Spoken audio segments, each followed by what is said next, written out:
As a psychologist, how do you assess the state of polarization in the United States right now? I know you're not a clinician, but if you were, how would you diagnose it? So, the kind of the job of assessing polarization is in the domain of political scientists.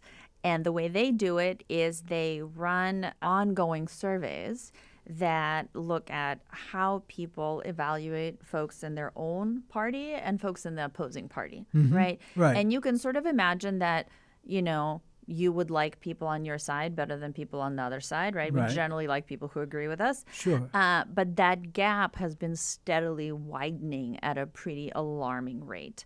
And so you just see this kind of, V shape as like things sort of spread out over the years and now a couple decades. And that's a real problem. Wow. If you were to make a generalization, how significant is the gap between partisan perception and reality? Massive. Massive. Okay. And there's... That's clear. Yeah. So there are a lot of different folks who study this area. And as a result of that, they have identified many different types of gaps and misperceptions.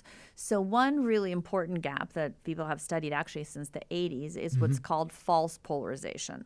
So this is the extent to which you think people on the other side are more extreme in their views than they really are. So it's polarization, but it's false because what you perceive is actually greater than what exists in reality. Right. But that's Your sort of looking... assumptions. Right. And that's looking at extremity. There's another type of incorrect assumption that has been published recently, which is what I think you think about me, right? So again, I dislike you because you're from the other party, and it's reasonable to assume that you dislike me, right?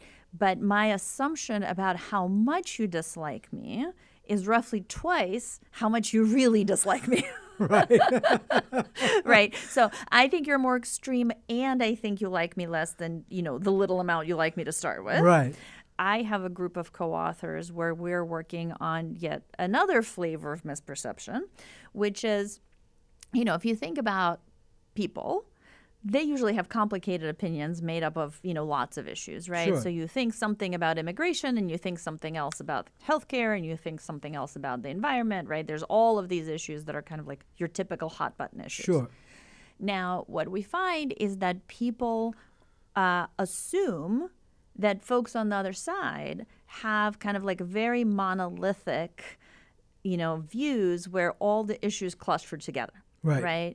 By contrast, people on my side, well, I am nuanced and complicated, right? So I have sort of a variety of perspectives, Right. whereas you are just sort of like drinking the party Kool-Aid and you believe whatever it is they tell you. So there's, we can go on, but there's at least 3 different ways that we misperceive the other side. Well, I asked for nuance, and there it goes. There it goes. Yes, there's lots to this. There is.